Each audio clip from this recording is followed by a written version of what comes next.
Ladies and gentlemen, we're going to do a little video here showing you how to change the gearbox, the steering gearbox on a 1983 Chevrolet Silverado. Now it is dark out. Usually I like to work on this stuff in the daytime, but I'm going to start at night tonight, Saturday night, because I'm in a good mood and it might end up taking all kinds of time and it might be a big pain. So I want to be able to stop for the night and start it back up tomorrow if I run into a bunch of crap.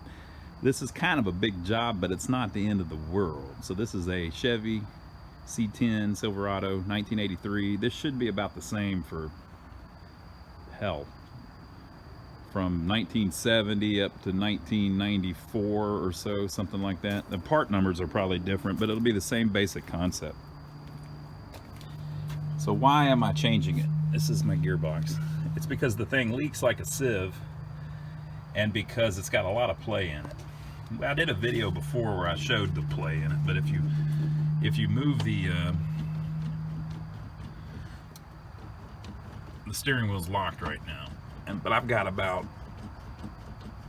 an inch, maybe a little bit more of play in the steering wheel, and this thing leaks like a sieve.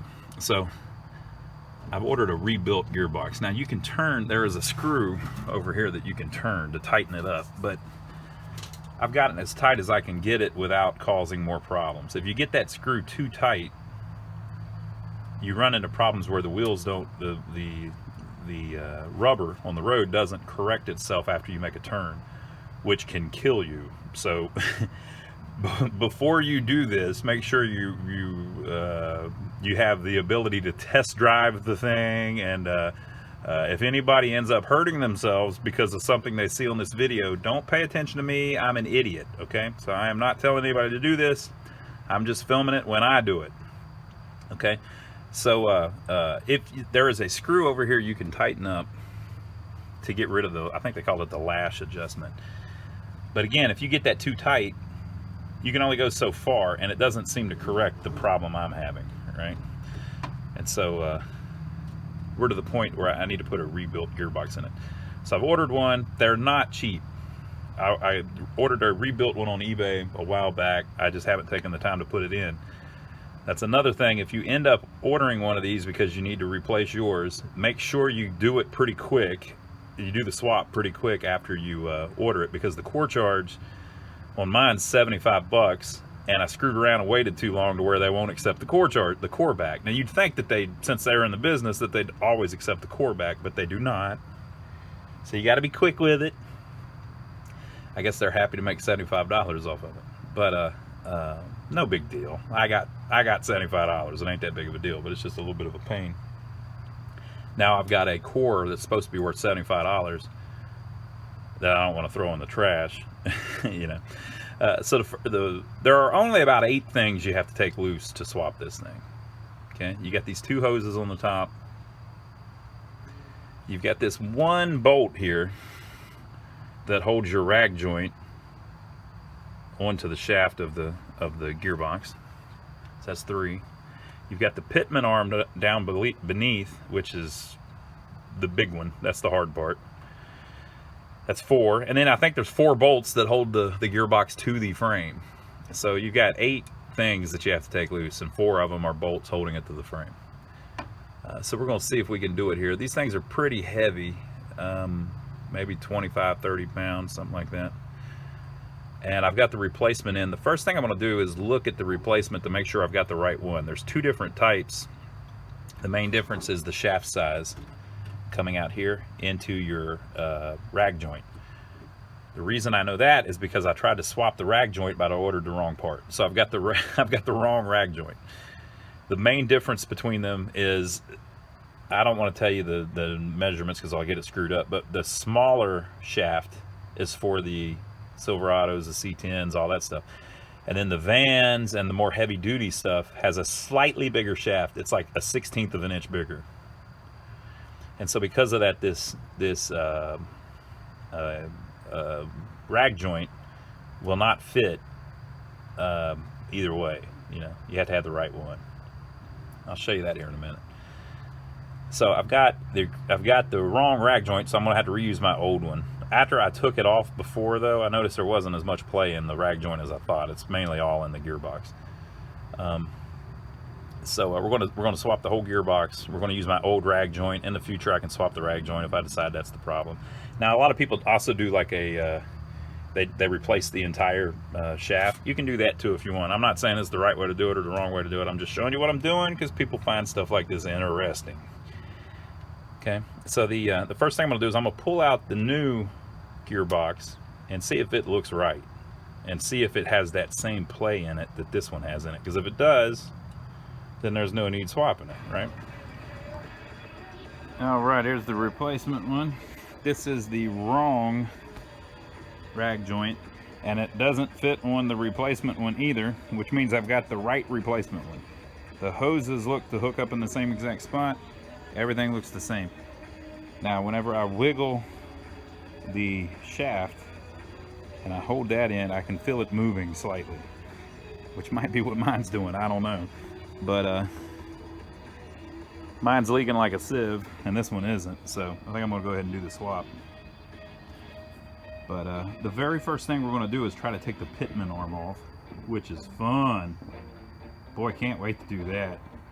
So we're gonna slide under the truck and take a look at the pitman arm and see how big of a job that's gonna be. Okay, folks, so we're just right under the front bumper. We're not far from the front of the truck. This is an easy one here. Easy to get to. Here is my gearbox. That's the back of it. Let me get my fingers out of the way. I'm trying to. All right, and there is the gearbox. So this is our first thing we need to take off. This pitman arm. Now I'm going to go check here shortly to make sure that's not the idler arm, but I'm pretty sure that's the pitman arm. The idler arm's the other one. So we've got to take this nut off first, and then with the pitman arm is kind of pressed on there on these grooves, so we got to try to take that off too. So the first thing we're going to do is get this damn nut off. That son of a sucker is a 1 inch and 5/16 nut. You've got a 1 inch and 5/16 socket, don't you? I do, even though I'm not a mechanic, but my brother Donnie has all kinds of tools, so he's got plenty of it. Now that sucker you would think would be on there really tight, but guess what? I had the whole front end rebuilt about 2 years ago. The guy just didn't replace the gearbox. So, we're getting it, baby. So we're gonna take that off first. Now you might think, this is crazy. This ain't crazy. People do this all the time. Look, I'm doing it with one hand. It ain't that big of a deal. The hard part's getting the actual arm off of the thing. Alright, so I'm gonna take that nut all the way off. Alright, so I got it completely off, no problem. Whoop, wrong way. I got it completely off, no problem. There's also a kind of a lock washer there that compresses. Right? No problem. So next up, you need something to pull the pitman arm off. The best thing to use is a pitman arm puller like this. Now, there's different types, all different brands. I'm not going to get into a pissing contest trying to tell you which one to buy. This kind with the jaws like this seems to work pretty good to me, but I'm not an expert, so you might find something better. But I've had this for a while, and we've pulled a bunch of crap off with it, and it works pretty good. I don't even know the brand, but you're just looking for this. It says on it OEM 25914. This thing's great. So that might be a part number that you can look up, but I've had good luck with this one. Okay, so basically you just put it like that. This shaft here has a hollow in it. There's a hole in it basically. And this pitman arm puller, this shaft here, has a point that seats in there, and it kind of holds it in place once you get some tension on it. So see, look, it can't move. And so if you look at how it's made, these claws just come around, there's 2 of them, and grab each side. As you tighten this, it pulls these up the screw. So as it pulls this pitman arm off. Now I know all of this is elementary to a lot of y'all. A lot of y'all watching this are probably mechanics. I'm not a mechanic, so I'm not trying to show anybody the new way to do it. It's just some of this stuff nobody ever videos, you know, so I'm just trying to show people how I do it, how I did it. So as you tighten that, theoretically, it should pull that pitman arm right off the bottom of the damn gearbox. Now, the other end, I'm hoping will pivot, because, you know, the other end of the pitman arm is attached to the link there. So hopefully that will pull it right off. I'm gonna try it a little bit and watch these threads and see if we're coming down a little bit, right? This particular one uses a 5/8 inch socket. So I've got a big old breaker bar here. We'll put a 5/8 on it, start turning it, and see what we can do. Okay, so I got the pitman arm to move down a little bit. It came down about halfway, but I didn't want to keep going because I didn't loosen it from the drag link. You can actually see it down in there. So if the whole link will come down, I guess that pitman arm could come right off the gearbox, but the link should be held on the other side by the idler arm, so I don't know that that's going to happen. Right? So I don't want to keep putting pressure on it. I might break the puller or screw up the pitman arm or whatever. So I've got about halfway off, and looked like it was coming off pretty easy, but it was starting to tighten up. So what I'm going to do is I'm going to go ahead and take the bolts out of the box so I can raise it. So before I do that, though, I have to take these lines loose. Now, I've seen online where people have said that these are 2 different sizes. On mine, they're both 13/16. So maybe something's different. I hope they fit in my new box. So I took both of those loose. If you take those loose and then hook them up in the air where they're higher than the pump, you don't have to worry about all of your fluid pouring out while you're messing with it. Of course, the box is still full of fluid. I've got a pan under it catching it. And then I also have to take this bolt off of the rag joint. So I was saying we had 8 things I had to do. So I've taken the pitman arm bolt off. That's the hardest part. So that's off halfway. We'll see what happens whenever I loosen this. So that's off. Then I took the 2 lines loose. That's 3. And I'm going to take the rag joint loose. That's 4. And that leaves us with the 4 bolts on the side. So let me loosen this up. I'll see what size bolt that is. Okay, folks. I took that bolt out. Now, something I learned when I was messing with the rag joint before. If you just loosen the bolt, it may be really loose, but the thing won't come off right because the threads of the bolt will line up with those grooves and kind of keep it in place. So that rag joint has a flat spot where it will only go one way. Similarly, the pitman arm is keyed too, so you can't really put the thing in wrong if you take your time and do it right, because it'll only line up one way. You could, I guess, put the rag joint on in the completely wrong spot and force it on and all that, but if you take your time and do it, you shouldn't be able to get your steering out of alignment at all, even one tooth. So, okay, so I've got that completely loose where it's just kind of just sitting on there. I've got the 2 lines loose, and the pitman arm is loose, so that's 4. And then I've got my 4 bolts I got to mess with. So I'm going to go back under and try to get those. I've heard somebody say that you might need to take the bracket that holds the bumper off. I hope not. Looks to me like there's plenty of room. This is just a rubber thing, so I don't see why that won't just go straight down. The pitman arm might give us some problems, but we'll see. If that pitman arm just holds it up in the air where it won't come down, hell, I might be able to bring it up. I've got these brake lines here I don't want to mess with, but we will see. So I'm gonna figure out. Oh, that was a 7/16 bolt, 7/16. So I'm going to go check and see what size we're looking at on the 4 bolts on the box and take them loose. Okay, folks, I took 3 of the bolts out. One of them I've got like almost all the way out. They're super easy to take off. It wasn't even that tight. They're 5/8.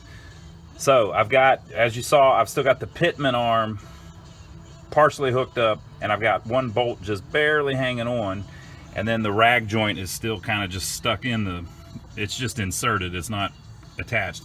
But you see now, if I move it, I want to show you. So my whole thing is, I didn't take, that's the pitman arm you're looking at there. I didn't take it loose from the center link, which, I mean, you could, you know, but check out what's going on. If I move this gearbox, that whole thing, the pitman arm and everything is moving. So that's all I wanted to check. I wanted to make sure that for me to take that pitman arm all the way loose, I need there to be enough flex that that thing can go down about 2 inches. And I didn't want to do that if everything's rigid under there, because it might bend something or screw something up. You know, I'm an amateur, people. But now I know that it has a little play in it, so I can go ahead and pull the pitman arm all the way off. So I'm going to go do that. Wouldn't it be nice? I got it out. So I had a bunch of more problems with the pitman arm. I'll talk to you about it tomorrow, though. It's like 12:30. So basically I broke the other pitman arm puller, but then I found another one. So I'll show you the difference tomorrow and show you which one to make sure to get. All right, folks. This is how I left it last night. What do you think? Okay, so I got the old one off. I got to show you the different pitman arm puller that I used. The one that I used, I broke. So I'll show you how it broke and why you want to use the other one, apparently. All right, so when you put this one on, the problem you have is that there's play at the joints, and then this bolt gets so long trying to pull it off, so you end up with the thing way up in there. Something like that, you know. And this thing, since it's got so much length going on here, it starts twisting. So basically, it's got all kinds of play this way. So instead of, since there's so much force of it trying to pull it down, it just starts pulling to the side, because it's easier. And so as you're adjusting it, instead of it staying straight and pulling the thing straight down, it's pulling to the side. And eventually the bolt gets pretty much crooked, you know, which means you don't have any force or anything. So eventually, I broke the bolt that holds it there just by tightening it up. And I'm not even using power tools. I'm just using a big old breaker bar. I guess I'm just so swole. Look at me. Look at me. God.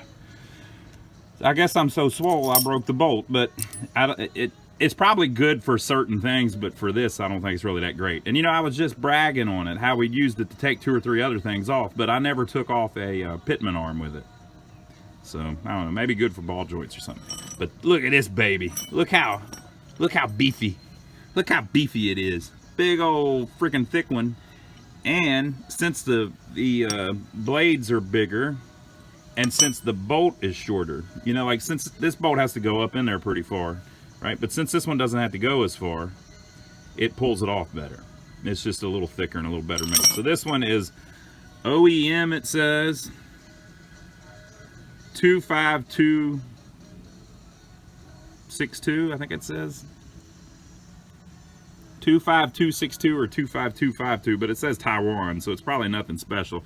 You can probably get a bunch of these. So look for one that looks like this, and I think it'll work better. Once I put this on there, it popped right off, no problem. So that's the one to keep. Don't use that one, even though I told you to use that one. Don't use that one. Just delete that part of the video. Whoever's editing this, just delete the part of the video where I said this thing's great, right? And then replace it with this part of the video where I said this thing's great. Okay, so there's the new one next to the old one. One thing I noticed is on the old one, look how we had that adjusted way in, and on this one it's sticking way out. So it could be there was just a ton of wear inside that one. I think whenever they rebuild them, they put a new gear, if it, I guess if it needs it. But so I've got the shaft adjusted about the same on both of them. That one's about how we took it out, and this one is in about the same spot. I'm gonna turn it over too, just to make sure that the splines look about the same on the bottom thing. It will only go one way, it looks like, but you might have an instance where this is turned around one whole revolution from that one, and if that was the case, it might turn that, you know, a 1/16 of a turn or something like that, to where it wouldn't line up right when you're in there. So it may go like this, or it may go one revolution this way like this, or one revolution that way like this. So we kind of got to check just to make sure that everything's about the same before we slide it back up in there. Yeah, see, I do have that issue. So this is the one I pulled right out, so it's set up for the pitman arm to go right back on it. And there are 4 little grooves where a tooth is missing, basically. See how it's a little wider there? The 4 points are like that, so there's 4 of them. If you look on this one, it's turned slightly different. It's because this is in a slightly different position. So what I'm gonna try to do, I had the car, when I parked the truck, I parked it straight, you know. So what I'm gonna try to do is turn this all the way one way to find the limit and count how many revolutions, and then turn it all the way this way to find the limit, count how many revolutions, and then I should be able to put it in the middle, and it should make it line up. Okay, so it was turned to one extreme, basically. There's 4 revolutions.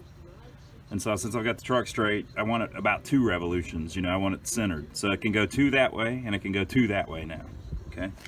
And with it like that, we've got our splines matched up. They both look the same. So now I'm gonna finagle it back up in there. Another thing I wanted to show you, this is kind of neat. Look how this is tapered. I don't know if you can see that, but it's wider up here than it is down here. So when that pitman arm goes on there, it's easy at first, and then it gets harder as it goes along. But since we've got these grooves, 4 of them, we should be able to line it right up. Okay, folks, so that was kind of a pain. You got to hold it up in there and then get one of the bolts. I got that bottom bolt in, kind of just loose to kind of hold it in place. And then you got to finagle it around and make sure that it kind of pops in the rag joint, although you can move that rag joint out of the way. I couldn't get mine to move that much, and I didn't want to force it because there's a rubber boot up at the top that was, I didn't know if that's where it collapses. It looks like it collapses in the middle, but mine wasn't collapsing, so I just kind of threaded the needle with the snout, and then got my other 4 bolts in. That took the longest time, was just getting all the bolts lined up, and left them all a little loose. And then when I moved my pitman arm around, it fit right on and slid up on it a little bit. So then I took the nut, which is an inch and 5/16, and I tightened it up to pull the pitman arm up into place, and then I took the nut back off and put the lock nut in. I think if you try to do it with the lock nut, I don't think it'll lift it all the way. But I lifted it way up. I think it's a little bit higher than it was on the old gearbox, but you're supposed to do that to a certain torque. But since I'm using hand tools, I have a torque wrench, but I don't have a way to I can't go any farther than I need to. What's the way to put it? Okay, so if I'm supposed to put it at 100 torque pounds, if all I can do with my arm is 80 torque pounds, that's all I can do, you know? If I can do 150 with my arm, then I'm gonna set it at 150, because if it's too much, hell, I'd rather have it too much, right? So I just torqued it as good as I could with a big old freaking breaker bar in that socket. And, you know, I got it to the point where I just can barely turn it. So, I mean, that's got to be about 400 torque foot-pounds, got to be. So there ain't no way in hell it's coming off. But I don't think you can judge it just by the height to the gearbox, because that would be assuming that the pitman arm, that the gear, the splines don't have any wear. This one, the splines might be worn a little bit, so the pitman arm will go a little higher. I don't know, but there's the distance that it was. Now you see the bolt sticking out from underneath the nut just slightly. On the old one, it wasn't. I think it was flush with the bottom of the nut. But if you look in your head, you can see that the material above the pitman arm is a little less than the width of the pitman arm, and you can see that the material below the pitman arm is about the same as the pitman arm. Let's look at the old one. So that's my old one.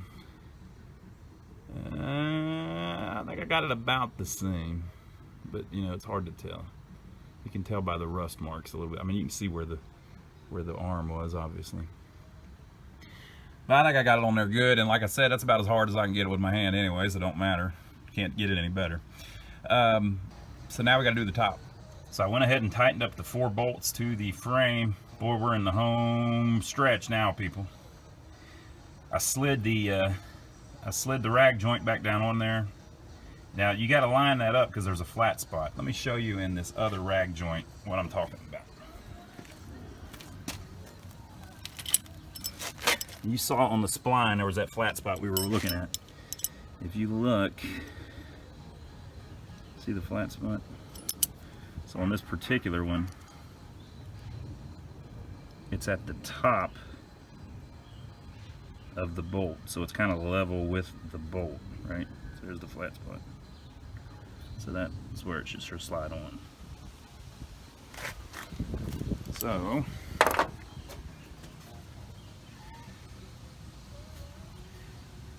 my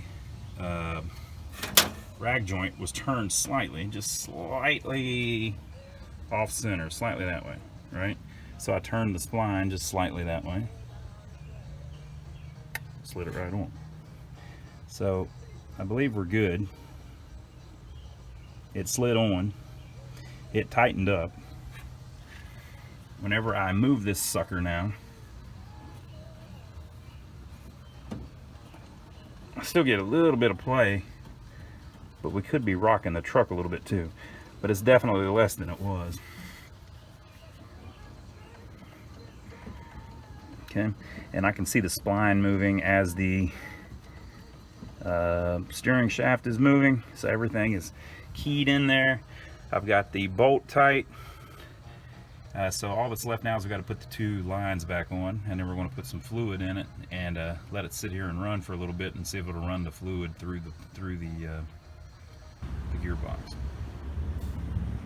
All right, folks, I got it all hooked back up, and whenever I first started it, the steering was real tight, you know, and it's whining. So I sat there and I moved it all the way from stop to stop several times, and it got a little better each time, right? And then I checked the power steering fluid. It had a lot of bubbles in it. So basically it was trying to fill the gearbox back up with fluid and get all the air out of the lines. So after turning it, maybe it took like 30 times, it got where it was pretty smooth. You would still feel a little bit of a hitch here and there as I guess it was finding more air in the line.